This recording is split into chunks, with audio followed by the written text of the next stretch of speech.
Hi, I'm Tim. Welcome to Watchbox, and thanks for logging on. If you love this watch, email me, tmosso at thewatchbox.com. It's in the description below.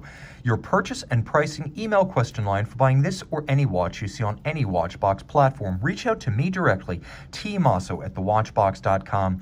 And today we're discussing what might be the best modern Zenith watch.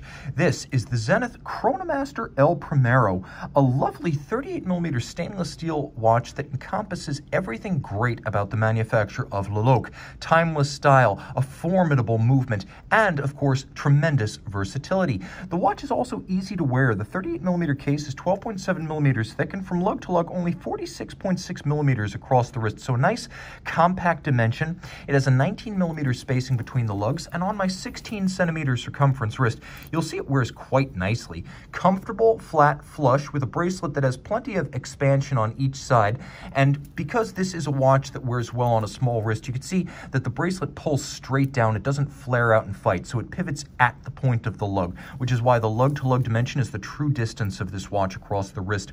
It's also flat enough to sit underneath a tight dress sleeve, and you can see this watch would be suitable for a wrist as small as 13cm circumference. It's a good fit on me.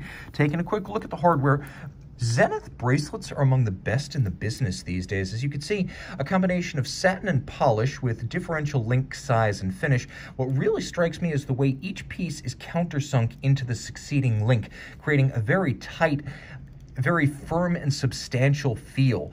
The tolerances are outstanding, and this is competitive with the best from Rolex. You'll also note that every single link on both sides of the bracelet is removable, and there is a half link on each side of the clasp, so you are going to get the perfect sizing. There are gaps between the primary center links to vent the wrist on a hot day, and that's much appreciated on a quasi-sports watch. There's engine turning and polish inside the clasp, and you can see it closes with a twin trigger release system, so you have to depress both of those triggers. It's not a friction fit system, so it's more shock tolerant. You can't accidentally shake it open. You have to depress both triggers at the same time.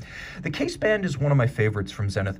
Zenith is often described as a company famous for movements looking for iconic designs, but I happen to think that this Chronomaster shape has aged well. The case band isn't as sheer and severe as something like a Rolex Super Case, and the squared off profile of the lug tips comes to a nice little point where the polished bottom and the satin finished lug top meet. There's also a little bit of a diminishing bevel that flattens out at the mid case, and as you can see, the timepiece features effectively a case where everything happens from the reverse side. You'll note that the bezel is one and the same as the case itself, so all the loading happens through the back, and this creates a seamless profile on the top where the bezel is minimalist, barely there, a silver halo framing a watch face that is effectively all dial. We have vintage evocative pump style pushers and that big broad dial with a box section sapphire that's supposed to be a little bit of a nod and a wink to the plexiglass era. Taking a look at the dial, it is blue metallic with a lovely matte finish, and it has concentric rings outboard, starting with a tachymeter scale in blue, and then moving inboard you can see there's a sloped silver metallic race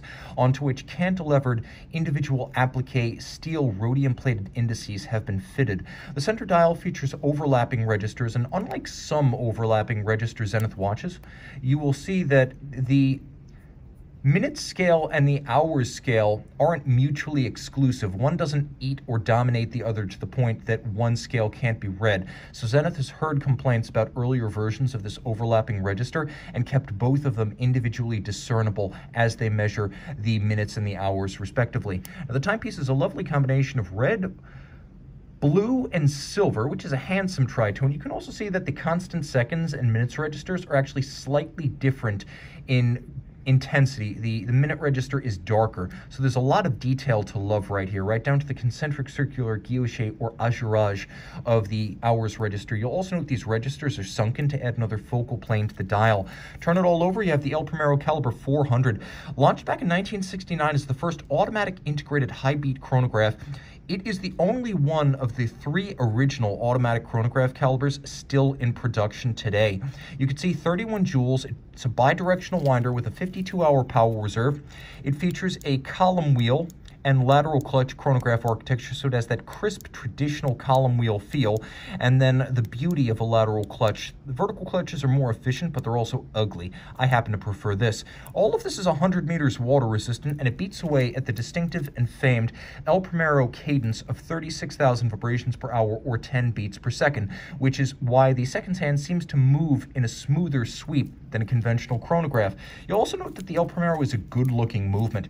In addition to the fact that you can see that lateral clutch, you have a combination of Côte de Genève, engine turning, black polished and blued screws. They serve different purposes in this movement. And then there's satination on the edge of all the, or on the top, I should say, of all of the steel chronograph components as well as the wheels. So a good looking watch front and back, versatile, and from a legendary manufacturer. Established in 1865, Zenith was one of the first brands to bring every part of the watch manufacturer under one roof. And within LVMH today, it remains one of the finest manufacturers in the business, comparable to the likes of Jaeger-LeCoultre. Reach out to Tim Mosso at thewatchbox.com for purchase and pricing details. And we're back with the Zenith Chronomaster El Primero by night.